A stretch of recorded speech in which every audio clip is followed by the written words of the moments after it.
Hello అండి, పెసరపప్పు పాయసం ఎలా చేయాలో చూద్దాం రండి. ఒక కుక్కర్లోకి 1.5 కప్పు పెసరపప్పు వేసుకొని మీడియం ఫ్లేమ్లో పెట్టి బాగా రోస్ట్ చేసుకోవాలి. నీట్గా వాష్ చేసుకొని స్టవ్ మీద పెట్టి 2 విజిల్స్ రానివ్వాలి. ఈ పాయసం చేయడం చాలా సింపుల్, ఇంకా టేస్ట్ కూడా చాలా బాగుంటుంది. పప్పు ఉడికేలోపు మనం పాలను వేడి చేసుకుందాం.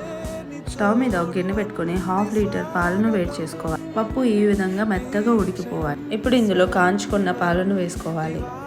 ఒకసారి అంతా బాగా కలుపుకోవాలి. పిల్లలకి ఈవినింగ్ స్నాక్స్ లాగా చేసి ఇవ్వచ్చు, ఇష్టంగా తింటారు. ఇప్పుడు ఇందులో 1/2 స్పూన్ ఇలాచీ పౌడర్ వేసుకొని అంతా బాగా మిక్స్ చేసుకోవాలి. మీ టేస్ట్కి సరిపడా షుగర్ వేసుకొని అంతా ఒకసారి కలుపుకోండి.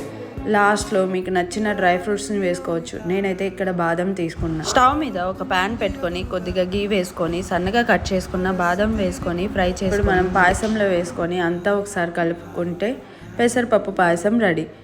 Thank you for watching.